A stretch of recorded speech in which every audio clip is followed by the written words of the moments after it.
Hello दोस्तों, कैसे हैं आप सब लोग। तो आज हम बनाएंगे बहुत ही मज़ेदार और डिलीशियस ब्रेड पुडिंग। तो मैंने पहले भी ब्रेड पुडिंग की रेसिपी शेयर की आपके साथ, तो वो एगलेस वाली थी और बहुत सारे लोगों ने रिक्वेस्ट किया कि एग वाली पता है, तो ये है एग वाली पुडिंग। तो चलिए बनाना शुरू करते हैं। तो इसके लिए मैंने यहाँ पे लिया है करीबन 8 ब्रेड के स्लाइसेस। तो ये बड़े वाले ब्रेड स्लाइसेस है जिसके कॉर्नर्स मैंने निकाल दिए हैं। तो अगर आप छोटे वाले ब्रेड स्लाइस इससे थोड़े छोटे यूज़ करें तो करीबन 10 तक के ब्रेड स्लाइस आप यूज़ कर सकते हैं। इसको हम छोटे छोटे टुकड़े कर देंगे और इसको ट्रांसफ़र कर लेंगे ब्लेंडर में।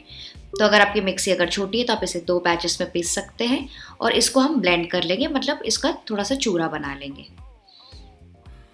तो ये देखिए मैंने इसको ब्लेंड कर लिया है, एकदम अच्छे से चूर गया, मतलब ये एकदम स्टिकी नहीं है। बेसिकली ब्रेड क्रम्स जैसे हम तैयार करते हैं, तो ब्रेड क्रम्स हमारे तैयार हो गए हैं। इसको अभी साइड में रख देंगे।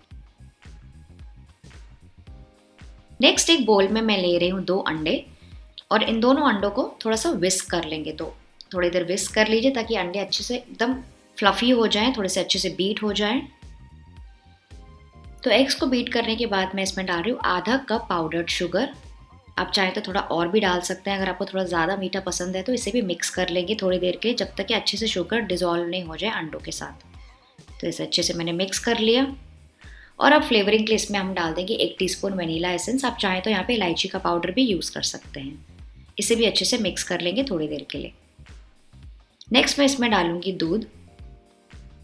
तो यहाँ पे मैं यूज़ कर रही हूँ 2 कप भरकर दूध। तो ये 1 कप का जो मेजरमेंट है ना वो है 200 ml। तो टोटल मैंने यूज़ किए 400 ml। वैसे आप चाहें तो आधा लीटर तक का दूध यहाँ पे यूज़ कर सकते हैं, तो भी आपकी पुडिंग अच्छी बनेगी। तो टोटल मैंने यहाँ पे यूज़ किया 2 कप दूध और इसे भी अच्छे से मिक्स कर लेंगे।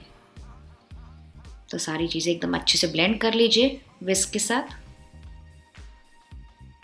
सारी चीज़ें अच्छे से मिलजुल गई है। तो अब हम इसमें डाल देंगे ब्रेड क्रम्स। तो इसमें थोड़े थोड़े करके ब्रेड क्रम्स डालते जाइए। तो पहले मैंने एक बैच डाला है, इसे मिक्स कर लेंगे और फिर इसमें दूसरा बैच भी डाल के अच्छे से मिक्स कर लेंगे।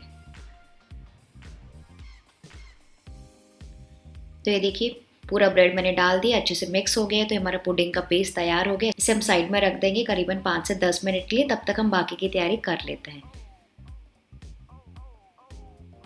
नेक्स्ट एक पैन में मैं ले रही हूँ करीबन 6 टेबल स्पून भरकर शक्कर।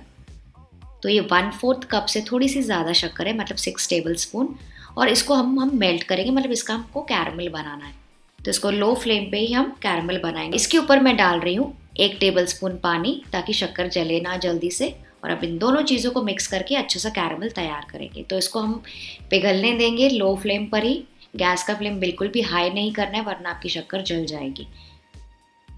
तो इसको लो फ्लेम पर ही हम पिघलने देंगे और धीरे धीरे आप चाहें तो उसको पैन को स्वर्ल कर सकते हैं, मतलब बार बार इसमें चम्मच नहीं चलाइएगा।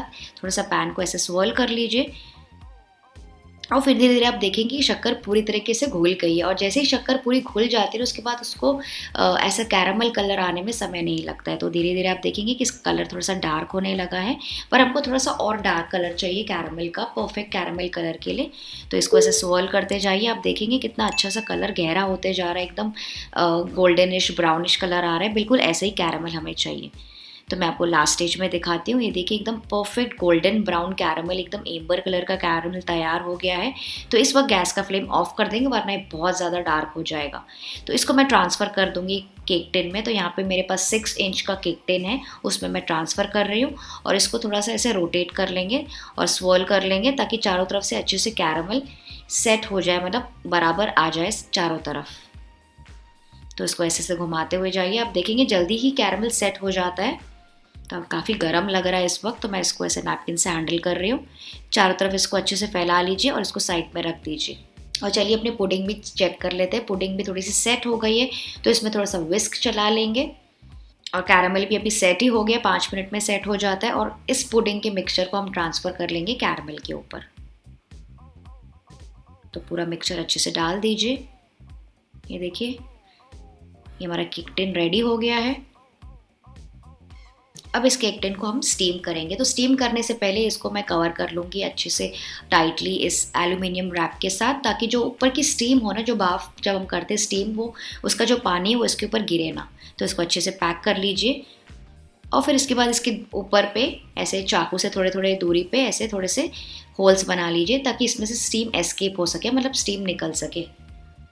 नेक्स्ट यहाँ पे पैन में मैंने पहले से ही पानी गर्म करने के लिए रखा है और नीचे एक रिंग भी रख दी है। इसके अंदर हम प्लेस कर देंगे तो पानी थोड़ा ज़्यादा ही रखिएगा और आप बीच बीच में चेक भी करते रहिएगा। कभी भी ऐसा होता है कि ज़्यादा समय लगता है तो पानी सूख जाता है।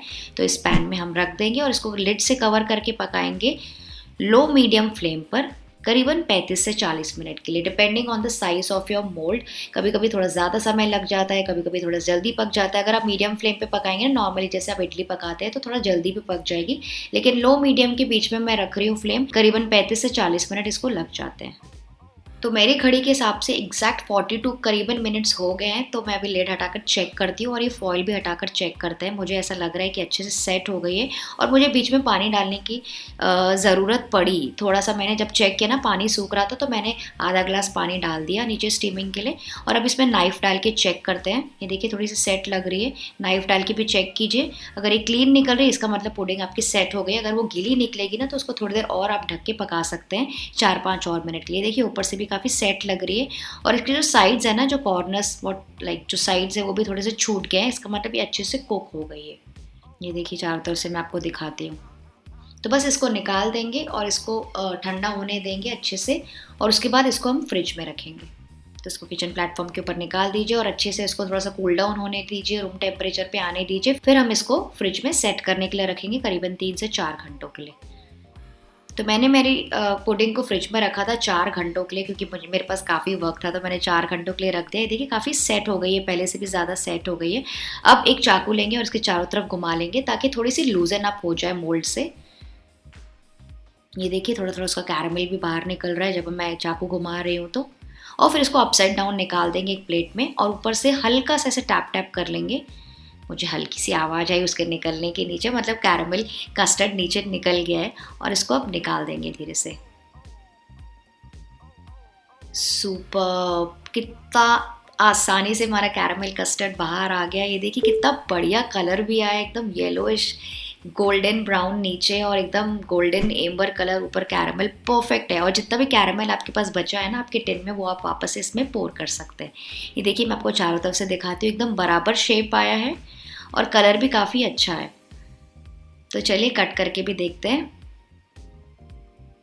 वाह, एकदम बढ़िया तरीके से कट हो रहा है, एकदम अच्छे से सेट हो गया है। देखिए बस ये एक बात होती है पुडिंग की, आप उसको अच्छे से सेट होने दीजिए फ्रिज में, तो ही आपको फिर वो काटने में मज़ा आएगा। वरना अगर आप जल्दी से फ्रिज में रख देंगे, जल्दी से बाहर निकाल के काट देंगे तो थोड़ी लूज लूज हो जाती है, वो इसे टूट टूट जाती है, फिर वो मज़ा नहीं आता है। मैं आपको ये पीस निकाल के दिखाती हूँ। ये देखिए कितना बढ़िया लग रहा है, आपको काटने से भी पता चल रहा होगा काफ़ी सॉफ्ट है, लेकिन बिखरी भी बिल्कुल नहीं है। ये परफेक्ट कैरामल पुडिंग का एकदम पीस है, तैयार हो गया है। लग रही है ना एकदम मज़े की, मुझे तो देख के ही मज़ा आ गया। तो चलिए आपको ये पीस मैं काट के दिखाती हूँ, एक सिंगल पीस इसका मैं आपको काट के दिखाती हूँ, क्योंकि अब मुझे टेस्ट करना है इसको। ये देखिए मैं आपको काट के दिखा रही हूँ तो आपको पता चल रहा होगा कितनी सॉफ्ट है। चलिए इसको टेस्ट करके भी देखते हैं। बहुत ज़्यादा मज़े की बनी है फ्रेंड्स, मज़ा आ गया। ऐसा लग रहा है बस मैं इसको खाती जाऊँ। तो मैं 1-2 बाइट और ले रही हूँ, साथ में मेरे बच्चे भी खड़े हैं मेरे साथ, तो मैं उनको भी बाइट देती जा रही हूँ। तो दे देखिए झटपट से एकदम इतनी सॉफ्ट पुडिंग जल्दी से ख़त्म हो जाती है। तो आई होप आपको आज की रेसिपी पसंद आई। अगर हाँ तो इस वीडियो को लाइक शेयर और सब्सक्राइब करना ना भूलेगा। मैं आपसे मिलती हूँ अगले एक और ईजी रेसिपी के साथ। और अगर आपके पास कोई रिक्वेस्ट है मेरे लिए तो आप ज़रूर शेयर कीजिए कमेंट सेक्शन में। मैं आपसे मिलती हूँ अगले वीडियो में। Bye bye.